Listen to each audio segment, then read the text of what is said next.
Bulan Ramadan pada masa Rasulullah Sallallahu Alaihi Wasallam itu tidak identik dengan bulan rebahan. Kalau generasi sekarang kan kalau puasa maunya rebahan sambil mabar, main bareng. Pada masa Rasulullah Ramadan pertama itu terjadi perang Badar. Perang Badar Al-Kubra. Jadi tahun kedua Hijriah. Tidak ada pilihan. Tidak bisa beralasan ini Ramadan libur dulu. Tidak. Tapi mereka menyongsong. Kemudian 6 tahun berikutnya Rasulullah ngajak kaum muslimin juga untuk Fathu Makkah. Pasukan 10.000 kaum muslimin mendatangi kota Makkah yang akhirnya terjadi penaklukan kota Makkah. Juga di bulan Ramadan. Kenapa itu terjadi? Kita lihat kalau di dalam sejarah, ini penting juga kita belajar sirah Nabi. Sebagaimana kata sahabat ya Sa'ad bin Abi Waqqas, kata beliau, kunna nu'allimu auladana siratar rasul wa maghazih, adalah kami mengajari anak-anak kami sirah Rasul, biografi jalan kehidupan Rasulullah, wa maghazih, dan juga peperangan yang diikuti Rasulullah. Dari Madinah selama 10 tahun beliau terlibat dalam 27 kali ghazwah, berangkat bersama pasukan. Yang beliau tidak ikut ada 35 kali sebagaimana ditulis di dalam Tarikh At-Tabari. Jadi hidup beliau ini hidup yang penuh perjuangan. Meskipun usianya sudah sepuh. Saat hijrah itu usia sudah 53 tahunan. Bayangkan seusia saya ini 50-an tahun ke atas. Tetapi beliau vitalitasnya semakin bertambah. Kalau di Mekah tidak ada, beliau itu bersama pasukan. Di Madinah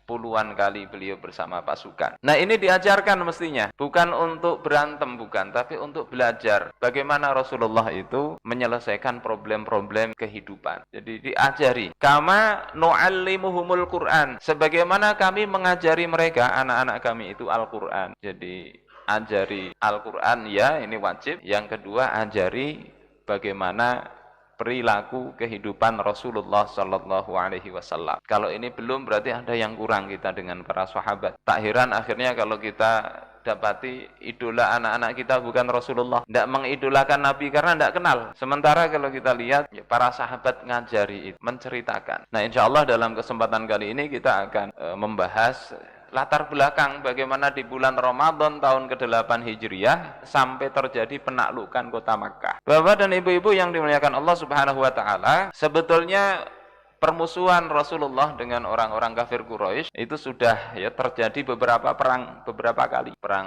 Badar, perang Uhud, ya, perang Khandaq, kemudian ya belum lagi ada benturan-benturan kepentingan itu. Tetapi yang agak dipikirkan berat oleh Rasulullah itu terjadi pada tahun ke-6 Hijriah. Sebagai seorang kepala negara Rasulullah Sallallahu Alaihi Wasallam, beliau banyak punya sahabat yang ditugasi untuk menjadi uyun, menjadi mata-mata. Salah satunya itu Abdullah bin Jahash, dikirim untuk mengetahui musuh apa manuver mereka. Dan ini penting, kaum muslimin itu mestinya tahu musuh itu ngapain supaya bisa menangkalnya. Nah, tahun ke-6 Hijriah ini Rasulullah mendapatkan berita bahwasanya ada pergerakan dari Yahudi Khaybar dengan orang-orang kafir Quraisy. Jadi Khaybar itu di sebelah utara Madinah sekitar 150-an kilometer, sementara kafir Quraisy ini sekitar 450-an kilometer di sebelah selatan.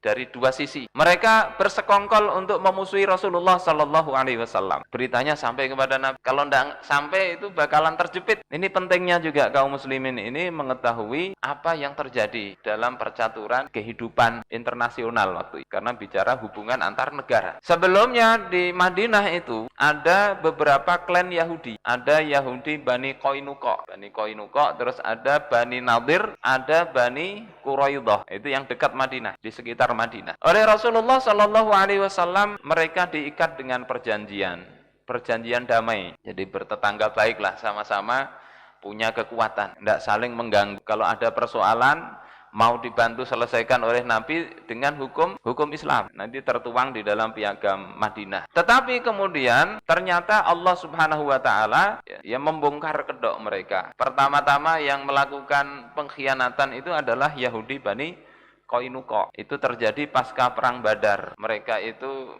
bikin ulah. Ada sampai terbunuh salah seorang muslim di pasar Bani Qainuqa. Terjadi kerusuhan. Disuruh oleh Rasulullah untuk berhenti, mereka malah nantangin. Ibarat kita ngomong, kalian jangan merasa hebat gara-gara menang perang Badar, belum ketemu yang setanding, merasa mereka hebat. Rasulullah Shallallahu Alaihi Wasallam, dan ini mestinya menjadi sifat tegas seorang pemimpin kaum muslimin, ketika ada pengkhianatan beliau tidak kemudian memberikan toleransi, enggak. Jadi ada perjanjian, Islam itu mengajarkan tegas, harus jujur. Kalau berkhianat, Al-Quran dia mengatakan, wa imma takhafanna min qaumin khiyanatan fambid ilaihim ala sawa. Kalau kalian khawatir pengkhianatan dari satu kaum, maka kembalikan perjanjian itu secara jujur. Itu kalau khawatir terjadi pengkhianatan. Belum terjadi pengkhianatan, dikhawatirkan saja, kembalikan perjanjian, tidak usah. Ini sikap mestinya juga sikap kita ke seorang muslim ya. Kalau orang dikhianati kemudian dimaafkan, itu terjadi bolak-balik pengkhianatan. Nah, Bani Qainuqa ini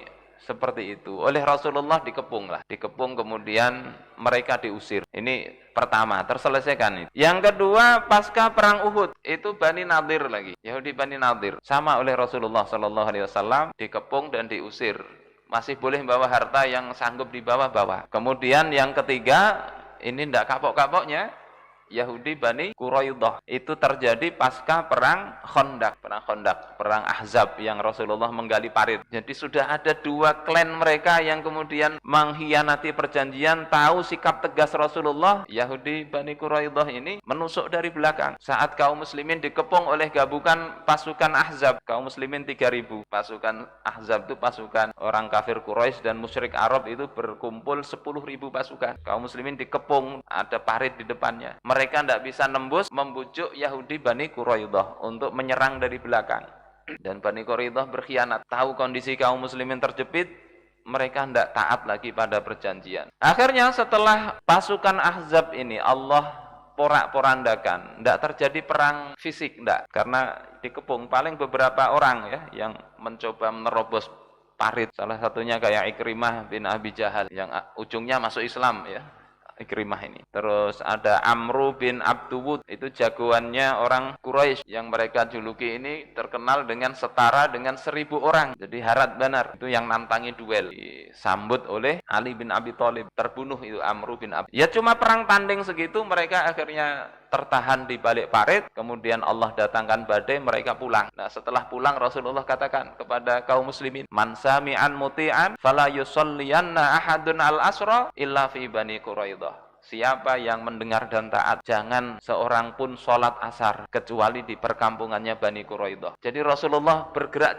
cepat sampai ke Bani Quraidah untuk menghukum mereka. Yang akhirnya Yahudi Bani Quraidah juga berhasil diselesaikan oleh Rasulullah Sallallahu Alaihi Wasallam. Jadi kita lihat sejarah itu begitu untuk belajar. Ya, orang-orang Yahudi ini kita tidak benci etnis, tidak benci agama lain, tapi belajar sejarah itu ya begitu untuk jadi pelajaran. Rasulullah Sallallahu Alaihi Wasallam tidak pernah memfitnah orang-orang Yahudi, sehingga sampai beliau katakan, mangkana ala yahudiyatihi au nasraniyatihi fa innahu la yuftanu anha. Siapa yang tetap pada kenasroniannya atau keyahudiannya tidak boleh diganggu.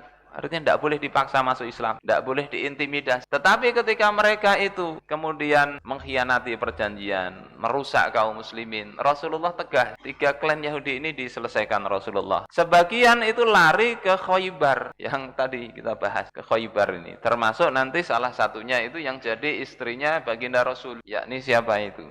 Sofiyah binti Huyai bin Akhtab. Huyai bin Akhtab itu dulunya pemimpin Bani Nadir, putrinya lari ke Khaybar. Nah, mendengar Khaybar ini yang sudah memang banyak masalah ini mau bersama orang kafir Quraisy itu berkomplot, Rasulullah Shallallahu Alaihi Wasallam akhirnya merencanakan satu upaya. Beliau kemudian, namanya manuver politik itu kadang tidak harus dijelasin tujuannya, tapi yang jelas ada aktivitas dinampakkan, tujuan disembunyikan. Apa yang beliau lakukan? Beliau mengajak kaum muslimin di Madinah dan orang-orang sekitar untuk berangkat umroh. Itu yang dikenal dengan nanti peristiwa Hudaybiyah. Tidak tanggung-tanggung. Yang berangkat berapa itu? Sekitar dalam sejarah dikatakan 1.400 orang. Adalah di sini travel umroh bawa 1.400. Diajak Nabi bareng. Untuk apa? Tujuannya, ini kita membaca dari kitab sirah ya. Kalau dulu sahabat yang tujuannya taunya umroh, bukan untuk perang, karena tidak bawa peralatan perang. Umroh untuk apa? Untuk yang pertama, pembentukan opini publik bahwasanya ini loh pengaruh kaum muslimin. Kalau sampai orang-orang kafir Quraisy itu melihat ya kaum muslimin 1400 di sana umroh bareng, tentu jadi dakwah syiar. Kalau dilarang ya, kalau dibiarkan ini bahaya. Kalau dilarang itu nama kafir Quraisy juga jelek. Akhirnya tertahanlah di Hudaybiyah. Terjadi perundingan-perundingan, tidak ketemu sampai akhirnya Rasulullah itu mengutus utusan, yakni menantu beliau Utsman bin Affan dikirim ke Mekah. Terus terjadi berita bahwasanya Utsman bin Affan ini dibunuh, sehingga kemudian kaum muslimin diambil sumpahnya oleh Rasulullah. Itu yang dengan istilah Bai'atur Ridwan. Itu terjadi pada masa Hudaybiyah itu. Jadi 1400 kaum muslimin itu isi Bai'atur Ridwan adalah siap untuk berperang sampai titik darah penghabisan seandainya Utsman ini betul-betul dibunuh. Ternyata beritanya tidak betul. Utsman tidak dibunuh. Singkat cerita itu terjadi diskusi yang alot sampai perwakilan Quraisy itu yang namanya Suhail bin Amr itu yang berhasil menandatangani kesepakatan dengan Rasul, yakni kesepakatan untuk gencatan senjata selama 10 tahun yang dikenal dengan perjanjian Hudaybiyah. Tidak usah serang-serangan lagi 10 tahun. Berarti ini tugasnya Rasul satu selesai. Walaupun tidak disampaikan ke sahabat. Ya ini apa? Ini kalau dua-duanya ini sama-sama menyerang Quraisy dengan Khaybar, tentu repot menghadapinya. Maka yang satu diikat dengan perjanjian Hudaybiyah. Selamat 10 tahun tidak ada perang. Kemudian yang kedua isinya adalah umat Islam kembali ke Madinah, tidak usah umroh. Baru tahun berikutnya baru boleh umroh. Kemudian penduduk Mekah yang masuk Islam tidak boleh hijrah ke Madinah. Orang Madinah yang keluar dari Islam dipersilahkan kembali ke Mekah. Itu beberapa poinnya begitu. Sehingga kaum muslimin melihat ini tidak beres ini. Ini sesuatu yang merugikan kita. Sahabat tidak ada yang sepakat dengan itu. Yang sudah masuk mau umroh tidak boleh. Bisa dibayangkan kan? Karena sahabat tidak ngerti seperti apa yang dalam pemahaman Rasulullah. Berdasarkan wahyu tentunya. Tidak tahu bahwasanya tujuan Rasul bukan sekedar umroh, tapi mengikat orang-orang kafir Quraisy agar persekutuannya dengan Khaybar itu tidak terjadi. Sampai-sampai Sayyidina Umar bin Khattab itu mendatangi Nabi. Di dalam Sahih Bukhari diceritakan, datang kepada Rasul, kemudian mengatakan, Alasta nabiyallahi haqqa. Bukankah engkau ini Nabiullah yang sebenar-benarnya? Rasulullah katakan, bala.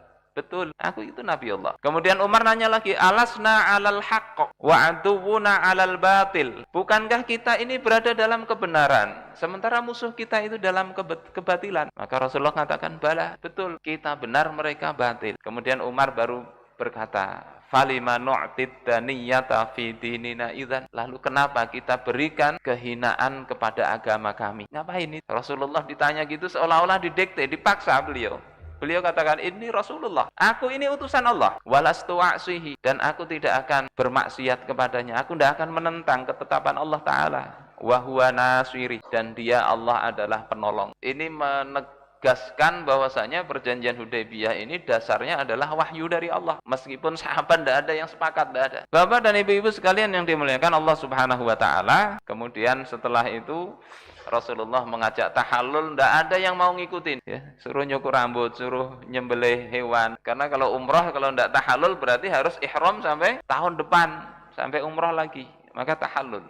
Kemudian membayar fidyah atau damnya. Tidak ada yang mau ngikutin sahabat. Masuk ke tenda beliau, istri beliau mengatakan, mereka itu sebetulnya bukan tidak mau taat pada engkau. Mereka itu masih nunggu-nunggu, kalau engkau salah ditegur oleh Allah Ta'ala. Sudahlah, engkau tidak usah nyuruh mereka. Engkau salah, engkau sendiri yang bertahallul di depan mereka. Akhirnya Rasulullah bertahallul. Setelah itu kaum muslimin melihat, tidak ada wahyu, tidak ada teguran. Akhirnya mereka semua bertahallul. Bulik akhirnya ke Madinah. Ya, waktu itu turun surat Al-Fath. Ya, inna fatahna laka fatham mubina. Sungguhnya kami telah memberikan kepadamu kemenangan yang nyata. Ini di dalam Sahih Bukhari dijelaskan dari Su'bah, sami'tu Qatadah an Anas, inna fatahna laka fatham mubina qala al-Hudaybiyah. Kami memberikan kemenangan kepada engkau, kemenangan yang nyata itu adalah kemenangan dalam perjanjian Hudaybiyah tadi. Apa kemenangannya? Pertama, perjanjian Hudaybiyah ini menjadi pintu awal mengalahkan Khaybar. Jadi perjanjian Hudaybiyah itu terjadi bulan Dzulqa'dah. Pulang sampai Madinah, Rasulullah nyuruh pasukan nyerang Khaybar. Jadi Khaybar nanti yang menyerang orang-orang yang ikut Bai'atur Ridwan di dalam perjanjian Hudaybiyah. Ini kalau kita baca sirah, kadang nggak terbaca yang seperti itu. Rasulullah itu memang perjanjian Hudaybiyah itu untuk mengikat kaum kafir Quraisy agar tidak nyerang. Agar persekutuannya dengan Khaybar itu terputus, tidak bisa bantu karena terikat perjanjian. Pulang dari Hudaybiyah, Rasulullah kirim pasukan 1.400 orang itu, sekitar itu, dan mereka yang dapat ghanimah dari Khaybar. Itu terjadi tahun ke-7 Hijriah. Dzulqa'dah kan sudah akhir tahun.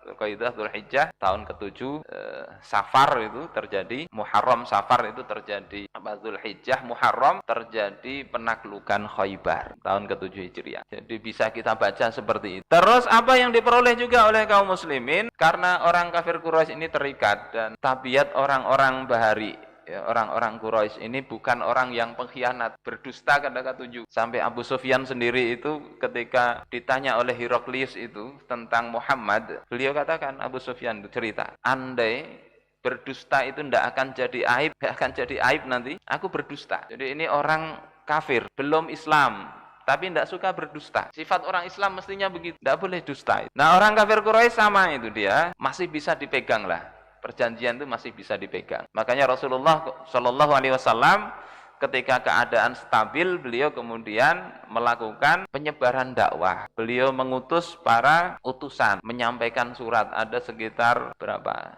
6 atau 8 yang kemudian dikirim oleh Rasulullah Shallallahu Alaihi Wasallam, surat untuk mengajak mereka masuk Islam. Ada sahabat namanya Dihyah bin Khalifah Al-Kalbi, dikirim ke Kaisar Romawi, menyampaikan surat tentunya atas perintah Rasul, sahabat yang nulis, bisa dibaca di Sahih Bukhari, bunyi suratnya itu ada.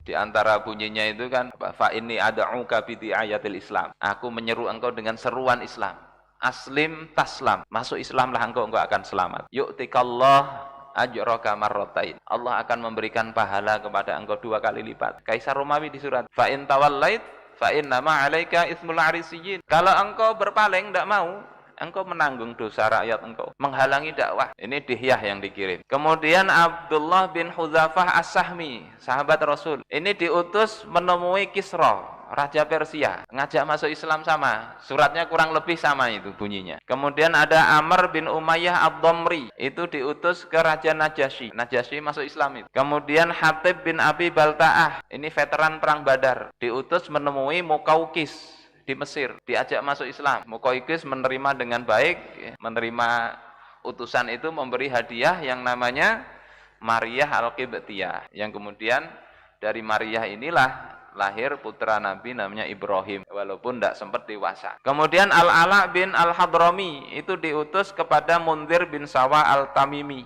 penguasa Bahrain. Ada Sulaid bin Amr diutus ke penguasa Yamamah. Jadi banyak utusan itu untuk apa?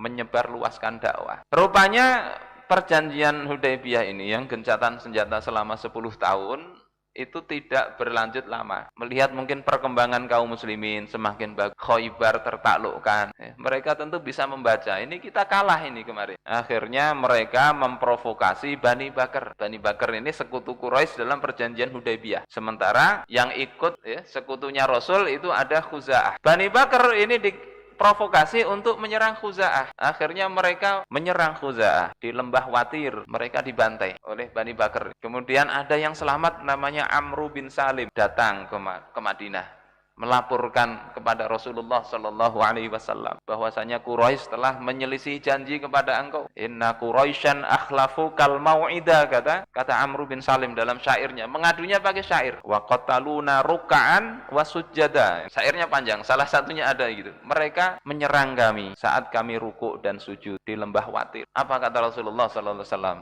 Nusirta ya Amr bin Salim, engkau ditolong wahai Amr bin Salim. Rasulullah tidak lama kemudian beliau menyiapkan pasukan. Sebelum ini terjadi itu Abu Sufyan itu sudah tahu ini, melihat sepak terjang Rasulullah Shallallahu Alaihi Wasallam terhadap orang yang mengkhianati perjanjian.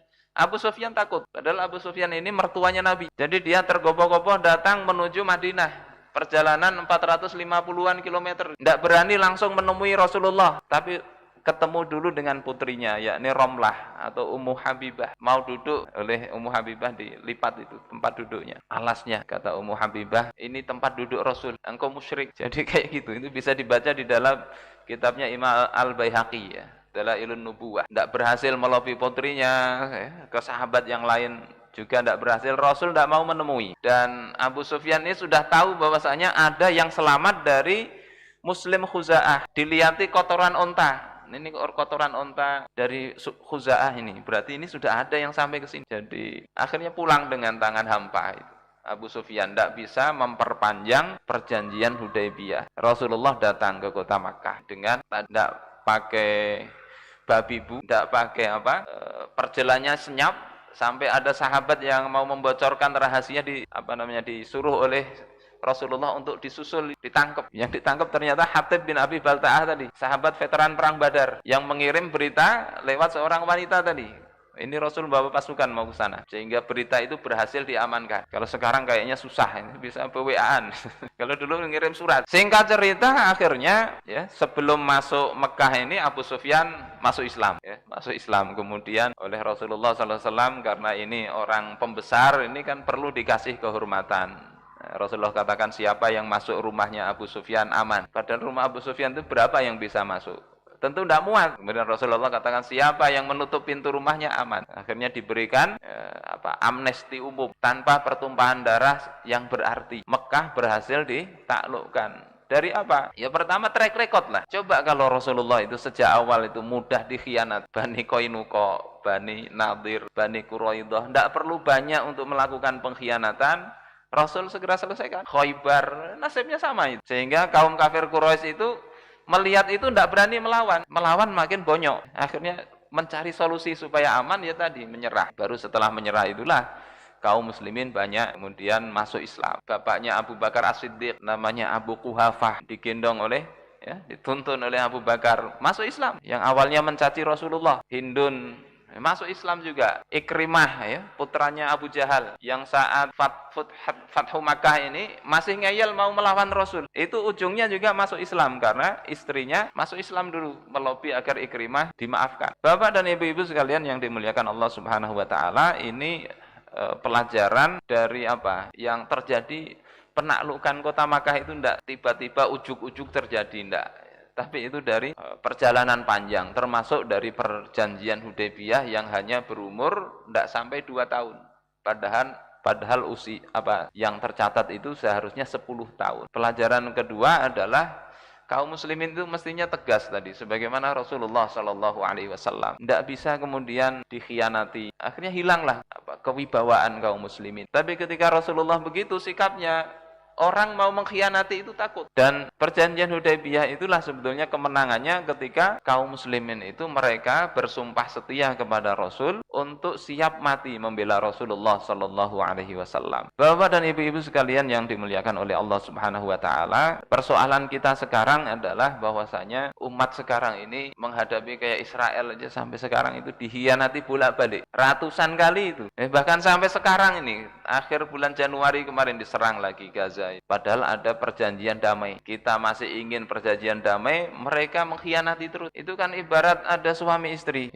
Istrinya selingkuh atau suaminya selingkuh. Setelah itu damai, maafin. Besoknya kayak gitu lagi. Nah kan selesai. Nah di dalam Al-Quran terkait dengan perjanjian ini, Allah Subhanahu wa taala mengajarkan kaum muslimin itu untuk bersikap lurus. Dalam At-Taubah ayat 7 Allah berfirman, "Famastaqamu lakum fastaqimu lahum." Selama mereka berlaku lurus kepada kalian, maka hendaklah kalian berlaku lurus pula kepada mereka. Jadi perjanjian apa saja itu? Sampean punya perjanjian, ini perjanjian negara ya, perjanjian bisnis, perjanjian apa saja, kalau itu memang ditepati, tepat. Yang kedua, kalau mereka mengkhianati perjanjian, maka kaum muslimin mestinya tegas, putuskan itu perjanjian. Bahkan Rasulullah memberikan hukuman, tidak perlu 2 kali diulang, sekali cukup. Di tafsir Ar-Razi jelas di situ pembahasannya. Mentolerir pengkhianatan itu akan membuat haibah kaum muslimin hilang. Karena itu tidak perlu 2 kali. Bani Qainuqa itu sekali diusir oleh Rasulullah. Itu pun tidak membuat jera Yahudi Bani Nadir mengulangi kesalahan yang sama. Pasca kaum muslimin kalah, melihat lemah, mereka merencanakan membunuh Nabi, diusir oleh Nabi. Tidak membuat jera Bani Quraidah mengulangi. Nah sekarang bisa kita lihat Rasul saja, Rasul ini Nabi yang sikapnya tegas begitu. itu mereka berani untuk berkhianat. Apalagi sekarang, siapa? Pemimpin kaum muslimin yang tegas menghadapi Israel. Kira-kira bisa tidak berdamai dengan mereka? Berdamai kemudian mereka dipegang erat, ini pasti akan membawa kedamaian. Tidak bisa dipegang. Ini yang pertama itu, sifat nenek moyang mereka begitu. Mereka tidak mengerti bahasa perdamaian. Yang mereka ngerti cuma kekuatan. Yang kedua, namanya perdamaian itu bisa terlaksana kalau punya kekuatan setara. Namanya damai. Punya apa istilahnya? Bargaining position. Punya posisi tawar. Minimal setara kekuatan itu. Kalau kekuatan kita di bawah, ngajak berdamai tidak bisa. Kalau bukan kekuatan fisik, paling tidak kekuatan mental. Sebagaimana Rasulullah SAW, kaum muslimin secara fisik sedikit, mulai perang Badar, perang Khandaq, perang Uhud, ya, perang Mu'tah, itu jumlah kaum muslimin secara jumlah, secara materi lebih kecil. Perang Badar itu 300-an berbanding 1000. Perang Uhud itu 1000 banding 3000. Yang 1000 itu 300-nya pulang, tinggal 700. Kaum munafikin kan nggak jadi ikut. Tinggal 700 menghadapi 3.000. Perang Khandaq tadi 3.000 menghadapi 10.000. Perang Mu'tah lebih parah lagi. 3.000 menghadapi 200.000 coba. Walaupun tidak ada sampai 3 panglima kaum muslimin terbunuh kan waktu perang Mu'tah. Perang Khaybar dan perang Hunain, itu rata-rata kaum muslimin kalah jumlah. Tetapi tadi kekuatan itu bukan terletak sekedar pada materi. Kata Sayyidina Umar, kita ini ditolong karena ketaatan. Kalau kita itu sama maksiatnya dengan musuh itu lebih kuat, secara fisik lebih kuat. Jadi pasti kita kalah. Diplomasi itu baru efektif. Sekali lagi ingin saya katakan, Rasul itu memberikan contoh. Kalau pertama kita ini konsisten, punya sikap yang tegas, itu yang kedua kuat. Kita kalau dua-duanya tidak ada, kekuatan fisik tidak ada, keberanian melempem, yaitu yang dikatakan oleh Rasulullah SAW, yushiku an tada'a alaikumul umam. Ini hadis dari Sauban. Hampir-hampir umat-umat itu saling mengundang untuk mengerubuti kalian. Tada'a, saling undang. Kama tada'al akalah ala qas'atiha. Seperti undangan makan yang di atas qas'ah. Qas'ah itu nampan besar. Jadi ngundang untuk memusuhi kaum muslimin seperti orang ngundang makan. Di dalam Mirqatul Mafatih dikatakan itu menunjukkan mereka mendapatkan kaum muslimin itu tanpa usaha yang berat. Untuk mengalahkan kaum muslimin ya kayak undangan makan. Ngambil, tidak ada perlawanan. Masa ada orang diundang makan? Jangan itu. Tidak ada. Bahkan monggo disilahkan. Hampir-hampir datang masa. Maka sahabat bertanya, wa min qillatin nahnu yauma id. Apakah karena kita jumlahnya sedikit waktu itu ya Rasulullah? Apa Rasul jawabnya? Bal antum yauma idzin katsir. Tidak, kalian bahkan saat itu banyak. Walakinnakum ghusaun ka ghusais sail. Tapi kalian banyaknya itu seperti buih. Tidak punya tekad ke sana, ombak ke sini. Tidak punya pegangan. Ikut air mengalir kemana? Walayan zi'anna min suduri a'daikum al-muhabata min. Dan dicabut dari dada musuh-musuh kalian rasa segan kepada kalian. Wibawa kita tidak ada lagi. Walayaqdhifanna fi qulubikum alwahan. Dan tertancap, ditancapkan dalam hati kalian alwahan. Apa itu? Hubbud dunya wa karahiyatul maut. Cinta dunia dan takut mati. Kita tahulah hadis ini insyaallah. Semuanya tahu. Tapi untuk mengaplikasikan kan berat. Sekedar untuk ngomong, ya. Ini nanti kaitannya dengan penghasilan, dengan ancaman, itu juga berat. Bapak dan ibu-ibu yang dimuliakan Allah Subhanahu wa taala, paling tidak kita itu ketika membaca sejarah Rasul ini, minimal kita ini malu kepada Rasul. Kita ini jumlahnya banyak. Secara fisik mungkin kita lebih berisi, lebih gemuk daripada para sahabat yang lain. Fasilitas lebih mudah daripada Rasulullah SAW. Nikmat yang Allah berikan lebih banyak kepada kita. Tapi ketetapan, keteguhan iman, ini yang kita perlu banyak. Paling tidak yang kita beristighfar, banyaki minta ampun pada Allah Ta'ala. Kita bina generasi ke depan untuk lebih kuat dalam memegang Islam. Untuk belajar bagaimana bersikap sebagaimana sikapnya Rasulullah SAW. Ini mungkin beberapa hal yang bisa ulun sampaikan. Subhanakallahumma bihamdika asyhadu an la ilaha illa anta astaghfiruka wa atubu ilaik. Hadanallahu wa iyyakum ajma'in. Wal afwu minkum. Wassalamualaikum warahmatullahi